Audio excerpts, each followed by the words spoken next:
Hello everyone, कैसे हो आप सब। तो हमारा टॉपिक है +2 क्लास का रिलेशन एंड फंक्शंस।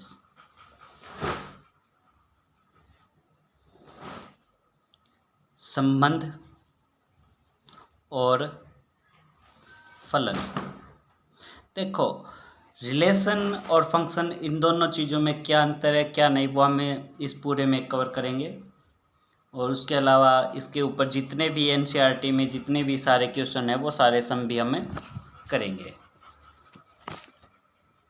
तो सबसे पहले फंक्शन होता क्या है, पहले हम फंक्शन का बता रहे हैं। फंक्शन क्या होता है कि कौन सी चीज़ किस चीज़ का फंक्शन है। जैसे मतलब कौन सी चीज़ किस चीज़ के ऊपर डिपेंड है, वो ज्ञात करना या उसका रिलेशन निकालना, वो उसी चीज़ का फंक्शन है। जैसे हम लेते हैं गेहूं की फसल के ऊपर, ठीक है, गेहूं, वीट। वीट किस चीज़ का फंक्शन है, मतलब गेहूं को प्रभावित करने वाले फैक्टर, कारक कौन कौन से हैं। गेहूं इज फंक्शन ऑफ, किस चीज़ का फंक्शन है। गेहूं में सबसे पहले हमें क्या चाहिए, भूमि, लैंड। उसके बाद उसके अलावा चीज़ क्या चाहिए, हमें चाहिएगा बीज गेहूं का। उसके बाद उसमें सिंचाई, खाद, तापमान, इरिगेशन, मतलब इन सभी चीज़ों का ये गेहूं है फंक्शन। मतलब अगर भूमि में जैसे ही परिवर्तन होगा, भूमि में जैसे ही चेंज होगा, जैसे हमारे पास मान लो 1 एकड़ भूमि है तो हमारे 50 से 60 70 मन गेहूं होगी। यदि अपने पास भूमि को हम बढ़ा के 2 एकड़ कर दें तो वही 100 से 120 मन 130 मन गेहूं पहुंच जाएगी भूमि चेंज होने से। ऐसे ही बीज की क्वालिटी से, या फिर उसमें कितना पानी, यदि हम गेहूं में प्रॉपर पानी टाइम पे ना देंगे तब भी उसकी क्वालिटी डाउन हो जाएगी। और रिलेशन का मतलब क्या है, रिलेशन का मतलब क्या है कि एक दूसरे से चीज़ कौन सी कैसे रिलेट है। रिलेशन की डेफिनेशन क्या है कि कोई एक वस्तु दूसरी वस्तु से जिस प्रकार रिलेटेड है वो क्या कहेगी, हम उसे कहेंगे रिलेशन।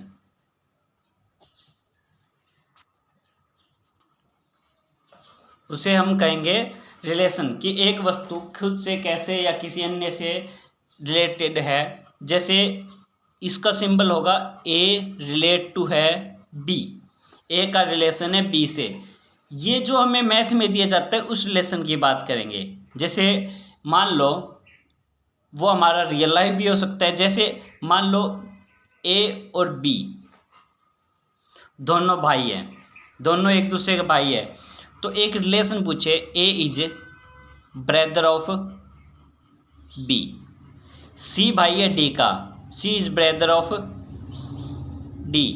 ई भाई है एफ का, तो E is brother of F. तो रिलेशन क्या हो गया, ए से बी का है, सी भाई है डी का, ई भाई है एफ का। तो इसको रिलेशन में हम ऐसे भी लिख सकते हैं सेट के रूप में, ए और बी एक दूसरे के भाई हैं, सी और डी एक दूसरे के हैं, ई और एफ एक दूसरे के भाई हैं।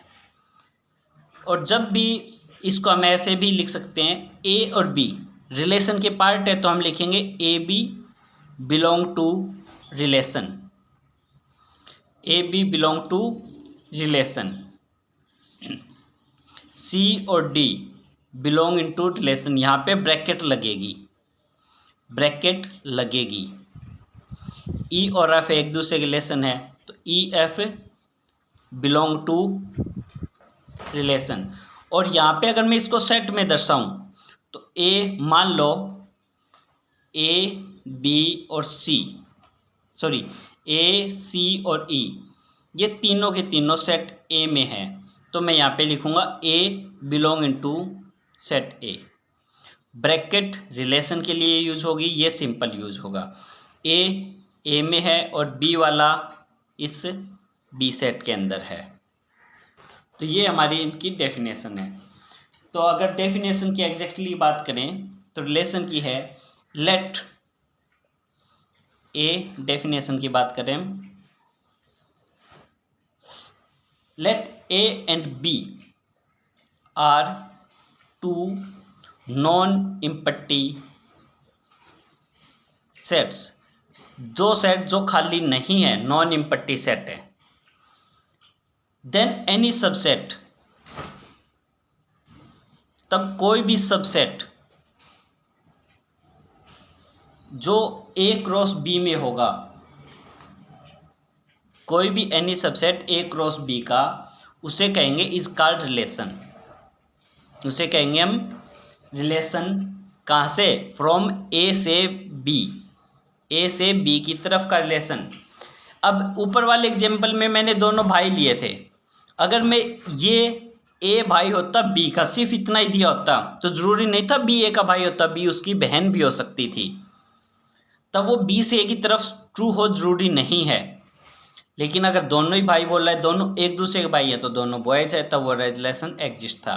तो अब ये फ्रॉम ए टू बी है। ए क्रॉस बी क्या होता है? ये थी डेफिनेशन अपनी रिलेशन की। ए क्रॉस बी मतलब ए और बी का कार्टेशियन प्रोडक्ट करना हमें करना है ए और बी का कार्टेशियन प्रोडक्ट। हमारे पास कोई एक सेट है ए में दिया है मान लो 1 2 3, बी में दिया है एक बी सेट है जिसके अंदर दिया है 4 और 5, ये वाला बी है। तो अब ए क्रॉस बी क्या होगा? ए क्रॉस बी 1 की और 4 की कार्टेशियन प्रोडक्ट में हम करेंगे 1 और 4 लिखेंगे, उसके बाद 1 के साथ 5, फिर 2 वाला शुरू कर देंगे, 2 के साथ 4, फिर 2 के साथ 5, और भी होता 2 के साथ 6 7 8 9 10, जितना भी होता बारी बारी करता जाता मैं। 3 के साथ 4, 3 के साथ 5, ये 2 के साथ 5 रह गए गलती से।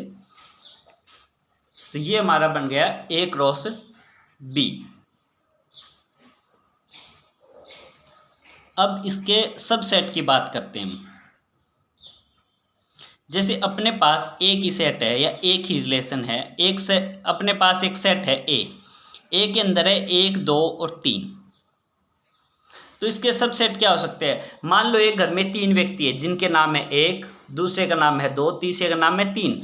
तो अब ऑप्शन क्या क्या बनते हैं उस घर में? हो सकता है जब हम जाएं कोई भी ना हो, 5।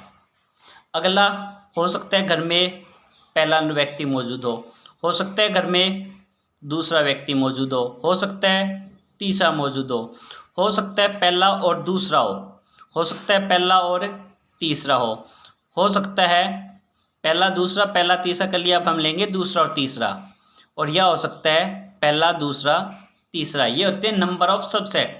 कितने हो गए? 1 2 3 4 5 6 7 और 8। तरीका क्या होता है डायरेक्ट निकालने का? नंबर ऑफ सबसेट निकालने का 2 की पावर जितने भी एलिमेंट होते हैं मतलब n। मान लो यहाँ पे एक ही एलिमेंट होता, अपने पास एक ही एलिमेंट होता, एक सेट है मेरे पास b जिसके अंदर है मान लो एक ही एलिमेंट, तो नंबर ऑफ सबसेट क्या होगा? हो सकता है घर में कोई ना हो और या फिर नंबर 1 मौजूद हो, मतलब 2 की पावर 1, तो 2 ही सबसेट बने हैं। कितने थे इसमें? 3 एलिमेंट, तो 2 की पावर 3, 2 गुना 2 गुना 2 8। कितने बने हैं? 1 2 3 4 5 6 7 और 8।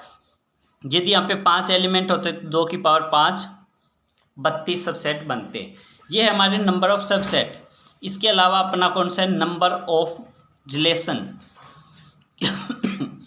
नंबर ऑफ रिलेशन कितने होंगे? एक एलिमेंट, एक सेट के अंदर अपने पास 3 एलिमेंट है, दूसरे के में 2 एलिमेंट है। Number of relation, number of relation हमें निकालना हो कि ये +2 क्लास के पेपर में भी, बोर्ड में भी आया है। नंबर ऑफ रिलेशन फाइंड करो, ये प्रीवियस ईयर क्वेश्चन है, यहाँ पेपर में आया भी है कि एक सेट के अंदर तो 3 एलिमेंट है, एक सेट है A, number of element of in set A, N का मतलब नंबर, कितने एलिमेंट है सेट ए का मतलब सेट एलिमेंट ए में। मान लो यहाँ पे 3, दूसरे सेट के अंदर है 2, तो इसको मान लिया हमने m, इसको मान लिया n। तो नंबर ऑफ रिलेशन का फॉर्मूला होगा 2 की power mn, number of relation का, और नंबर ऑफ सेट का 2 की power n, number of relation 2 की पावर mn 2। m की वैल्यू यहाँ पे 3, n की वैल्यू 2, तो 2 की पावर 6 कितने होंगे 64। 2 की पावर 6 हम कैलकुलेट कर देंगे, 2 की पावर 6 हो जाएगा इसका सॉल्यूशन, मतलब 64। नंबर ऑफ रिलेशन का ये +2 के पेपर में पूछा जाता है। नंबर ऑफ सबसेट ये +1 में पूछा जाता है, लेकिन आप लोगों को पता होना चाहिए। अब हम बात करते हैं टाइप ऑफ रिलेशन की।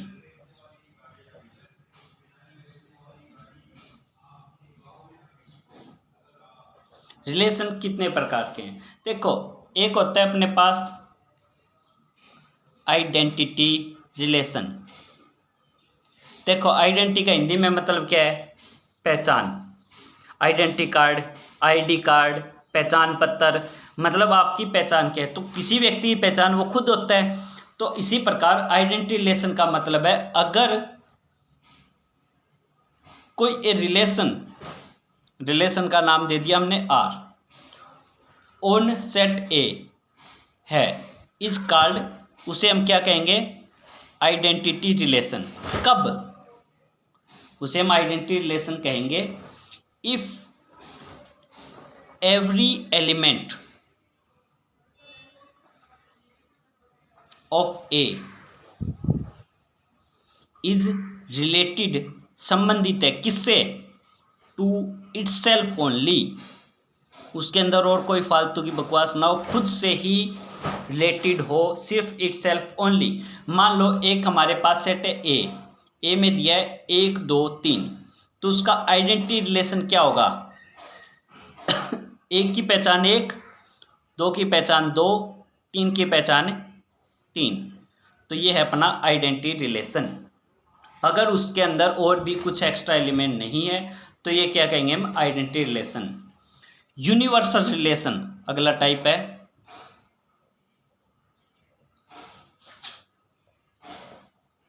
यूनिवर्सल रिलेशन ये कौन सा होता है, यूनिवर्सल रिलेशन मतलब कोई भी ऐसा कोई ऐसा रिलेशन जो ए क्रॉस ए में एग्जिस्ट करता हो, वो सारे सबसेटों का सेट। मतलब ए रिलेशन, इसकी डेफिनेशन क्या लिखेंगे, a relation R in a set A is called universal relation.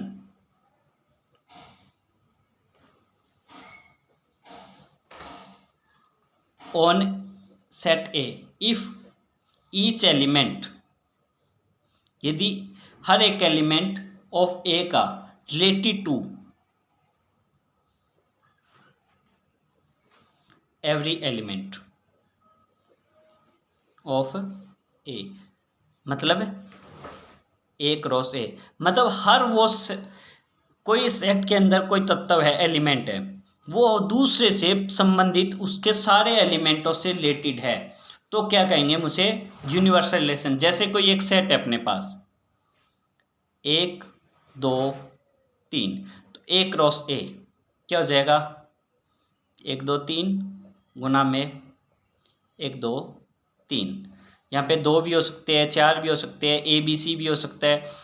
ये मान लो ये 1 2 3 है, तो 1 से 1 पहले गुना करेंगे, मतलब कार्टेशियन प्रोडक्ट, 1 से 1, 1 की 2, फिर 1 से 3, फिर 2 1 2 2 2 3, फिर 3 का शुरू, 3 1 3 2 3 3, तो ये क्या बन गया, ये ए क्रॉस ए, और इसको बोलेंगे हम यूनिवर्सल रिलेशन, जितने भी इससे पॉसिबल रिलेशन थे। और नंबर ऑफ रिलेशन कितने बने हैं, अभी हमने फॉर्मूला पढ़ा 2 की पावर mn, इसमें कितने एलिमेंट थे 3, इसमें भी 3। अगर हम इसके नंबर ऑफ रिलेशन निकालूं तो 2 की पावर 9 बन जाएंगे। ये यूनिवर्सल रिलेशन है। Number of total relation, number of relation from A to B बनने के होंगे 2 की पावर 9।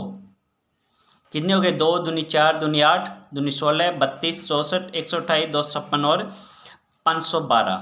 ये अलग क्वेश्चन है, ये मैंने साथ में ही बता दिए। 2 की पावर mn मतलब नंबर ऑफ रिलेशन अगर निकालना पूछ ले, जो कि हमने अभी करवाया था थोड़ी देर पहले कि नंबर ऑफ रिलेशन निकालने फॉर्मूला, इसको मैंने दोबारा रिपीट कर दिया क्योंकि ये पेपर में पूछा जाता है। तो ये अपना यूनिवर्सल रिलेशन जो भी इससे बन सकते हो। एक होता है वॉइड, या उसका दूसरा नाम है इम्पट्टी, उसी का अगला नाम है नल। हिंदी में मतलब बोले तो खाली, मतलब जिस सेट के अंदर कोई एग्जिस्ट ही ना करे। जो हमने ऊपर यूनिवर्सल रिलेशन बनाया था, यदि कोई भी एलिमेंट, इसमें तो सारे एक दूसरे से रिलेटेड है, सारे के सारे एक दूसरे से रिलेटेड थे, तो अवॉइड या इम्पट्टी या नल क्या होगा, इसमें कोई भी किसी से रिलेटेड ही नहीं है। If no element of A is related to A, कोई भी एलिमेंट मतलब एक रिलेशन इस प्रकार का, क्या कहेंगे हम उसको, फाई, खाली, वो सबसेट होगा ए क्रॉस ए का। ये निशान है अपना सबसेट का। ध्यान दीजिए, एक पॉइंट और, सबसेट की बात है, फाई इसका सबसेट है, ये फाई का निशान है। इसमें कितने एलिमेंट है, इसके अंदर एक एलिमेंट है, ये फाई सेट नहीं है। क्यों, क्योंकि इसके अंदर एक व्यक्ति रह रहा है और उसका नाम फाई रख दिया हमने। इसमें भी नंबर ऑफ एलिमेंट एक है, उस व्यक्ति का नाम 0 है जो इस सेट के अंदर रह रहा है, ये खाली नहीं है, ये है खाली। इसके अंदर फिर एक है, इसके अंदर 2 है, इसके अंदर 2 है, इसके अंदर फाई, ये खाली है बिल्कुल। इसके अंदर एक आदमी रह रहा है जिसका नाम फाई है। तो जैसे हम किसी घर पे जाएंगे, मान लो उस व्यक्ति का नाम फाई रख दिया, तो क्या कहेंगे, ओए फाई बाहर आइयो। तो वही मतलब है कि यहाँ पे एक सेट है जिसका नाम फाई है। तो वॉइड या इम्पट्टी का मतलब जिसके अंदर कुछ भी पेयर एग्जिस्ट ना करता हो। जैसे मान लो मैं एक सेट ए रख लिया, सेट ए में वैल्यू जो हम ले रहे हैं 1 2 3 रख ली, एक बी सेट रख लिया, ठीक है, एक हमने बी सेट भी रख लिया, या फिर ए पे बात कर लेते हैं 1 2 3। मैंने कहूँ ऐसा एक रिलेशन बनाना है मुझे ए और बी का, सच दैट, ये सच दैट का निशान 2 बिंदु, यहाँ पे कोमा भी लगा देते हैं या बिंदु भी, सच दैट हिंदी में इसका मतलब इस प्रकार है, ये दोनों बिंदु इस प्रकार है ए और बी, कि ए भी इस सेट के अंदर है, ए बिलोंग कर रहा है इस सेट में, बी भी बिलोंग कर रहा है इस सेट के अंदर ही। और एक मैंने कंडीशन लगा दी कि ए और बी की गुना कह दूं, जोड़ कह दूं, माइनस कह दूं। जैसे मैं कह दिया ए प्लस बी का जोड़ 10 पहुंचना चाहिए। अब बताओ यहाँ पे मैं क्या लूँ, एक में क्या जोड़ूँ 10 पहुँचे, और इसी में होना चाहिए, इसी में होना चाहिए। मान लो 1 + 9 तो 10 हो रहा है, लेकिन 9 इसके अंदर नहीं है, तो मैक्सिमम मैं 2 और 3 5 तक पहुंचा सकता हूं। तो ऐसा कोई भी वैल्यू इसके अंदर है ही नहीं, इनमें से कौन सी 2 वैल्यू लूं कि जोड़ 10 पहुंचे, ऐसी कोई है ही नहीं। तो फिर ये क्या हो गया, वॉइड रिलेशन, इम्पट्टी रिलेशन, नल रिलेशन, ऐसा मतलब एग्जिस्ट ही नहीं करेगा। इनवर्स रिलेशन, अगला पार्ट, इनवर्स रिलेशन। जो हमने रिलेशन ज्ञात किया था, रिलेशन क्या है, कोई भी रिलेशन है ए से बी का, अगर वो ए से बी ना दे के हमें बी आर ए दे दे, तो वो होगा हमारा इनवर्स रिलेशन। जैसे आर इनवर्स हमें दिया है बी ए, ये वाला ऊपर ये ए बी था और यहाँ पे बी ए होगा, तो बी किस में है, बाद वाले में, ए पहले वाले में। मान लो अपने पास यहाँ पे 2 सेट थे, तो ए किस में एग्जिस्ट करेगा, पहले सेट में, और ये वाला करेगा बाद वाले में, such that A belong into A relation, B belong into B set, A set sorry, यहाँ पे ए बिलोंग कर रहा है ए सेट में, बी बिलोंग कर रहा है बी सेट में, और बी ए इनवर्स है। और रिलेशन क्या था एक्चुअली में इनका, ए बी, सच दैट ए पहले में है और बी दूसरे में है। तो इसका इन्वर्स यहाँ पे बी लिख दिया और यहाँ पे मैंने ए लिख दिया, तो ये क्या हो गया, इनवर्स रिलेशन हो गया।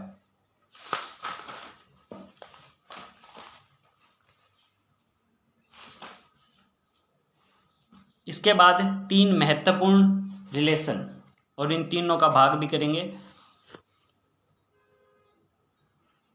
रिफ्लेक्सिव रिलेशन, जो +2 के पेपर में सबसे इम्पोर्टेंट है। पेपर में हर हालत में यहाँ से क्वेश्चन आएगा, हर हालत में, हर साल, हर पेपर, जितनी बार भी पेपर हुए +2 के आए बार रिफ्लेक्सिव, सिमेट्रिक, ट्रांजिस्टिव, ये 3 रिलेशन से क्वेश्चन पूछा जाता है कि बताओ ये रिफ्लेक्सिव है, सिमेट्रिक है या फिर ट्रांजिस्टिव रिलेशन है।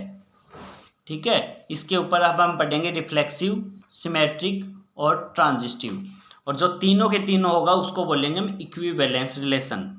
देखो रिफ्लेक्सिव, रिफ्लेक्स नाम से पता होना चाहिए आपको। रिफ्लेक्स का मतलब क्या होता है, जैसे अपने पास कोई शीशा है, आईना है, ये कोई आईना है, तो यहाँ पे अगर हम कोई एलिमेंट रखेंगे तो वो रिफ्लेक्ट देगा, वो हमें उस फोटो के अंदर दिखाई देगा, तो वो रिफ्लेक्ट हो रहा है। रिफ्लेक्शन मतलब परावर्तन हो रहा है, अपवर्तन, परावर्तन, जो भी परावर्तित होके जो रेंज वापस आ रही है, रे, किरण, तो रिफ्लेक्सिव रिलेशन है। इसी प्रकार कि एक रिफ्लेक्सिव रिलेशन कहेंगे यदि उसके अंदर ए हो, मतलब ये व्यक्ति यहाँ पे शीशे में खड़ा है, खुद को देख रहा है, तो ए से ए ही रिलेशन हो गया, तो है रिफ्लेक्सिव रिलेशन। डेफिनेशन में क्या लिखोगे, a relation R on A non empty set A. Non empty set लेंगे हम यहाँ पे, क्योंकि खाली होगा तब तो हम उसमें रिलेशन कब से करेंगे, मतलब सामने कोई खड़ा ही नहीं है तो दिखाई कौन देगा। A non empty set A is reflexive, उसको रिफ्लेक्सिव कहेंगे कब, इफ ए आर ए, मतलब ए रिलेशन ए से रिलेट करता है फॉर ऑल, ये फॉर ऑल का निशान, इसको फॉर ऑल भी बोल देते हैं, फॉर एवरी भी कह देते हैं। फॉर ऑल ए जो बिलोंग करता है ए के अंदर, इफ ए, मतलब इसको अदर वर्ड में कहूँ तो A for all A belong into set ए ये दोनों रिलेशन के अंदर होने चाहिए, तो हम कहेंगे उसको रिफ्लेक्सिव रिलेशन। जैसे एक सेट अपने पास है, मान लो वही 1 2 3 लगा लो, ठीक है, 1 2 3, तो एक रिलेशन जिसके अंदर 1 1 2 2 3 3, मान लो 1 3 भी दिया है और कुछ भी दिया हो, हमें कोई फर्क नहीं पड़ रहा, 1 1 2 2 3 3, 1 1 2 2 3 3, तीनों जो इसके अंदर जिक्र है वो इसके अंदर आया है, तो क्या है, रिफ्लेक्सिव रिलेशन है ये। ठीक है, ये वाला होना इसकी मेन कंडीशन है। अगला टाइप सिमेट्रिक, ये आपने 7वीं 8वीं क्लास में पढ़ा है। सिमेट्रिक का मतलब जो एक दूसरे जैसा हो, मतलब काटने के बाद वैसा ही भाग बने। जैसे ये कोई अपना कोई भी एक फिगर है, चित्र है, यहाँ से काटा, ये वाला और ये वाला सेम भाग दे रहा है, तो ये सिमेट्रिक है। ये वाला और ये वाला सेम दिखाई दे रहा है, तो ये सिमेट्रिक है। जो ये एक सर्कल है, मान लो ये काट दिया तो दोनों भाग सेम है, तो ये सिमेट्रिक है। मतलब ये वाला हिस्सा और ये वाला हिस्सा दोनों सेम है, मतलब एक रिलेशन ए आर बी तो है ही अपने पास, उसका उल्टा बी आर ए भी उसके अंदर है, एग्जिस्ट कर रहा है, उसका उल्टा भी उसके अंदर एग्जिस्ट कर रहा है। इनवर्स मतलब जो अभी हमने इनवर्स पढ़ा था, अगर वो इसके अंदर रिलेट एग्जिस्ट कर रहा है तो कौन सा होगा, सिमेट्रिक रिलेशन। रिफ्लेक्सिव की condition A R A, symmetric की ए से बी अगर है तो बी ए भी उसके अंदर होना चाहिए। जैसे ऊपर हमने 1 3 बनाया, अगर मैं यहाँ पे 3 1 बी लिख दूं तो ये सिमेट्रिक बन गया। जैसे 1 1 का उल्टा 1 1, 2 2 का उल्टा 2 2, 3 3 का 3 3, 1 3 का उल्टा क्या होगा, 3 1, तो इसके अंदर है, तो ये सिमेट्रिक रिलेशन है।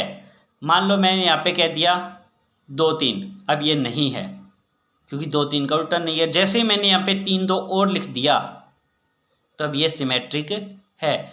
जो लिखूं उसका उल्टा भी उसके अंदर होना चाहिए। ए से बी है तो बी से ए, ये ए है और ये बी है, तो ये बी और ये ए, तो उल्टा भी होना चाहिए, तो वो है सिमेट्रिक रिलेशन। उसके बाद है ट्रांजिस्टिव। अब सिमेट्रिक की डेफिनेशन कैसे दोगे आप लोग, कि वही है a relation R on A non empty set A is called, क्या कहेंगे, सिमेट्रिक। अब सिमेट्रिक के दे रहे हैं ना, इफ, यहाँ पे इफ लगा के लिख देंगे A relation to B, B relation to A exist. ठीक है, मतलब ये होता है इम्प्लाइज का निशान कि ये बात लागू। ए रिलेशन, ऊपर वाली डेफिनेशन ही लिखते हैं, R on A non empty set A, इतना लिखा था, इज कॉल्ड सिमेट्रिक। कब, if A R B exist और इम्प्लाइज कर रहा हो बी आर ए भी उसके अंदर हो, तो क्या कहेंगे, सिमेट्रिक। ट्रांजिस्टिव में यही डेफिनेशन सेम ही लिखेंगे, a relation on A non empty set is called transitive if, इसके अंदर क्या है, ए से बी है और बी से सी दिया है और इम्प्लाइज कर रहा है ए से सी है, मतलब ए से को बी का कोई रिलेशन है और बी से सी का, तो ए का सी से भी होना चाहिए। जैसे अपने पास एक सेट है 1 2 3, ठीक है, तो इसका रिलेशन 1 से, मान लो मैंने 1 3 लिख दिया, 1 से 3 लिख दिया और 1 लिख दिया मैंने 3 से 2, तो इसका फाइनल 1 से 3 है, 3 से 2 है, 1 से 3 पे गए, 3 से हम 2 पे गए, तो फाइनली 1 और 2 भी उसके अंदर अगर है तब तो वो ट्रांजिस्टिव है, अन्यथा नहीं है। जैसे ऊपर वाला जो एग्जांपल हमने लिया था, ये जोड़े वाले चेक करने की जरूरत नहीं होती हमें, ये तो है ही 1 3, कोई ऐसा जो 3 1 से शुरू हो रहा है, सॉरी 3 से शुरू हो रहा है, 3 1 तो फाइनल 1 1 वो इसके अंदर था, 2 3 तो ऐसा कोई जो शुरू हो रहा है 3 से, 3 2 तो 2 2। आइए बात समझ, जो इसके अंदर एग्जिस्ट करे तो ट्रांजिस्टिव होगा। जो हम ए क्रॉस ए करते हैं, ए क्रॉस ए कर रहे हैं, 1 2 3 गुना 1 2 3, तो 1 की 1 से, 1 की 2 से, 1 की 3 से, फिर 2 की 1 से, 2 की 2 से, 2 3 कार्टेशियन प्रोडक्ट करने हैं, फिर 3 1 3 2 3 3, ये कौन सा रिलेशन है, पहले बताना है रिफ्लेक्सिव है कि नहीं। रिफ्लेक्सिव 1 1 2 2 3 3 है, तो रिफ्लेक्सिव है। सिमेट्रिक 1 2 का उल्टा 2 1 है, 1 3 का उल्टा 3 1 भी दिया है, 2 3 का उल्टा 3 2 भी दिया है, इनका तो चेक करने की जरूरत ही नहीं, 3 3 का उल्टा 3 3 होगा ही, 2 2 का 2 2 होगा, तो ये सिमेट्रिक भी है। ट्रांजिस्टिव 1 से 2 पे है, 2 से 3 पे जा रहा है, तो फाइनल 1 से 3 पे गया, ऐसा 1 3 है इसके अंदर, ये रहा, तो ये क्या है, ट्रांजिस्टिव भी। और जो तीनों के तीनों हो, जो रिफ्लेक्सिव सिमेट्रिक ट्रांजिस्टिव तीनों की कंडीशन पूरी करे, उसे कहेंगे इक्विवेलेंस रिलेशन, उसे हम नाम देंगे equivalence relation.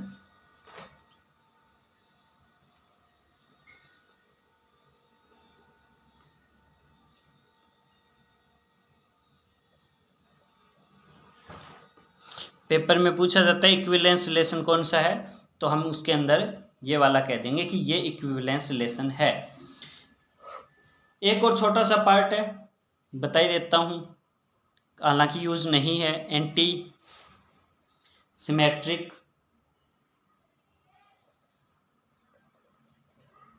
Relation. Anti symmetric मतलब ए आर बी दिया है और बी आर ए बी हमें दिया है, ए से बी का और बी का ए भी दिया है उसके बाद ये हो कि ए बराबर बी आ जाए, ठीक है, ए बराबर बी आ जाए और ए और बी दोनों के दोनों किस में बिलोंग करेंगे, सेट ए में, तभी तो बराबर है। ए से बी है, बी से ए है और दोनों ए और बी इक्वल आ जाए इम्प्लाइज, इनके कारण ये बात लागू हो, तो उसे बोलेंगे हम एंटी सिमेट्रिक रिलेशन, सिमेट्रिक का उल्टा रिलेशन। तो इसी के साथ अपनी होगी डेफिनेशंस कंप्लीट। उसके बाद हम करेंगे एग्जाम्पल, उसके बाद करेंगे हम क्वेश्चन को सारों को। अभी हम एग्जाम्पल ले लेते हैं। जो एग्जाम्पल है वो हम अगली वीडियो में करेंगे, ताकि अपना अलग अलग पार्ट जिसको जो देखना हो वो अपना देख सके और आराम से समझ के कर सके। तो उसके लिए अगली वीडियो, उससे पहले ही इन डेफिनेशन को आप अच्छे से कर लें। Thank you.